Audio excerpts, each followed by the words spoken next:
अस्सलाम वालेकुम। मैं आज हिंदुस्तान के मुसलमानों को एक बहुत अहम पैगाम देने जा रहा हूँ।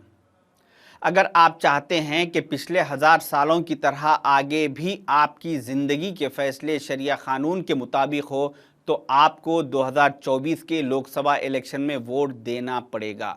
अगर आप चाहते हैं कि 3 लाख मसाजिदों से अज़ान की आवाज़ गूंजती रहे, तो आपको वोट देना पड़ेगा। अगर आप चाहते हैं कि 24,000 मदरसों से हुफ़ाज़ इकराम निकलते रहे, तो आपको वोट देना पड़ेगा। अगर आप चाहते हैं कि आपकी बहन बेटियों के सरों पर हिजाब बरकरार रहे, तो आपको वोट देना पड़ेगा। अगर आप चाहते हैं कि आपके बच्चों पर झूठे मुकदमात दर्ज करके उन्हें जेलों में ना भरा जाए, तो आपको वोट देना पड़ेगा। अगर आप चाहते हैं कि इस मुल्क में आपको खाने के लिए हलाल ग़िज़ा मैसर हो, तो आपको वोट देना पड़ेगा। अगर आप चाहते हैं कि NRC CAA लागू ना हो, तो आपको वोट देना पड़ेगा। अगर आप चाहते हैं कि आपके घरों पर बुलडोज़र ना चले, तो आपको वोट देना पड़ेगा। अगर आप चाहते हैं कि मॉब लिंचिंग पर सख्त कानून बने और उस पर पाबंदी लगे, तो आपको वोट देना पड़ेगा।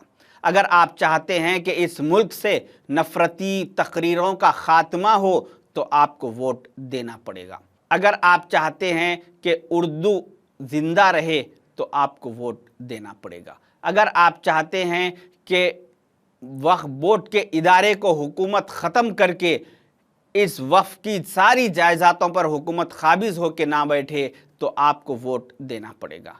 अगर आप चाहते हैं कि हम दो हमारे दो का कानून नाफिज ना हो, तो आपको वोट देना पड़ेगा। अगर आप चाहते हैं कि नबी सल्लल्लाहु अलैहि वसल्लम की शान में गुस्ताखियों का सिलसिला ख़त्म हो, तो आपको वोट देना पड़ेगा। अगर आप चाहते हैं कि हमारे शहरों के नाम तब्दील ना किए जाए, तो आपको वोट देना पड़ेगा। अगर आप चाहते हैं कि रज़ाकार, कश्मीरी फाइल्स, केरला स्टोरी जैसे झूठे फिल्में बना के हमारी छवि को ख़राब ना किया जाए, तो आपको वोट देना पड़ेगा। अगर आप चाहते हैं कि कॉन्स्टिट्यूशन बाकी रहे, तो आपको वोट देना पड़ेगा। अगर आप चाहते हैं कि 2024 के लोकसभा इलेक्शन के बाद भी कोई इलेक्शन हो और उसमें आपको वोट डालने का हक बाकी रहे, तो आपको 2024 के लोकसभा इलेक्शन में कांग्रेस और इंडिया अलायंस को वोट देना पड़ेगा। अगर इस वक्त भी अगर आप मुत्तहिद होकर कांग्रेस और इंडिया अलायंस के साथ नहीं आएंगे, अपना कीमती वोट अगर इन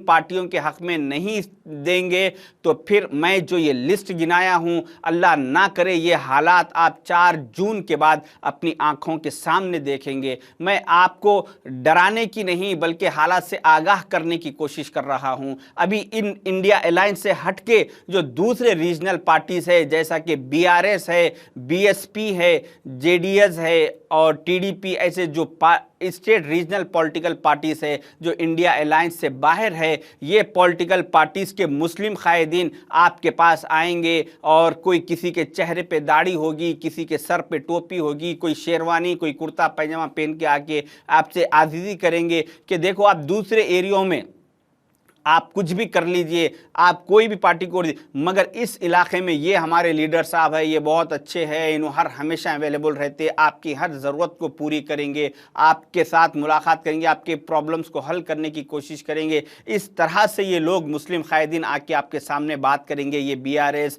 और BSP, TDP, इन पॉलिटिकल पार्टियों के। मगर खुदा आप इन लोगों की बातों में मत आइए, क्योंकि ये जो पार्टियों के मुस्लिम कायदीन हैं, इन लोग को अपना उन पार्टियों में वजूद बचाने के लिए, अपनी पोजीशन बरकरार रखने के लिए, अपने ऊपर के लीडरों को खुश करने के लिए उन्हें टारगेट दिया गया कि जाइए आप मुस्लिम वोटों को डिवाइड कीजिए, हमारे पार्टियों में मुस्लिम वोट को लाने की कोशिश कीजिए। तो ये लोग अपने आप को बचाने के लिए मुसलमानों के लिबास में आके आपसे आज़ीज़ी इंकिसारी करेंगे। मगर खुदा आप इन लोगों की बातों में मत आइए, आप एहतियात से काम कीजिए। आज फिल वक्त हिंदुस्तान, इस मुल्क के सारे उलमा इकराम, सारे इंटेलेक्चुअल, सारे दानिशमंद हजरात, सब लोग इस बात पे मुत्तफिक हो चुके कि हमें कांग्रेस और इंडिया अलायंस को वोट देना है इस 2024 के लोकसभा इलेक्शन में। क्योंकि आपने देखा कि इन जालिम हुक्मरानों ने, इनका जब दूसरा टर्म ये लोग आए दूसरे टर्म में यानी 2019 के बाद जो हालात पेश आए इस मुल्क में, आपने देखा कि बिहार में शहाबुद्दीन साहब जैसी शख्सियत की आवाज़ को हमेशा के लिए ख़त्म कर दिया गया,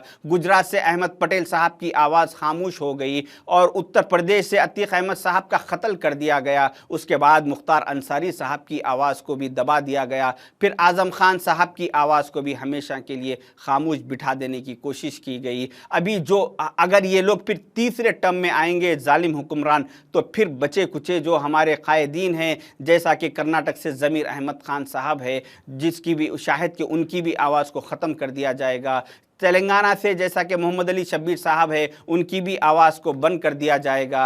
अपने महाराष्ट्र से अबू आज़मी साहब की आवाज़ को भी शाहिद के ख़त्म कर दिया जाएगा। इन बच्चे कुचे कायदीन की भी आवाज़ को दबा दिया जाएगा। अगर आप इस बार भी अगर एक प्लेटफॉर्म पर आके अपने कीमती वोट इस्तेमाल नहीं करेंगे, अपने इलाकों से 95% पोलिंग परसेंटेज नहीं करवाएंगे, तो फिर हालात बहुत ख़राब होंगे। अल्लाह ताला भी गाफिलों की मदद नहीं करता। हमें चाहिए कि हमारा अपना वोट कांग्रेस और इंडिया अलायंस को देकर हम इस मुल्क के कॉन्स्टिट्यूशन को बचाने की कोशिश करें, हम मुल्क को सेफ करने की कोशिश करें।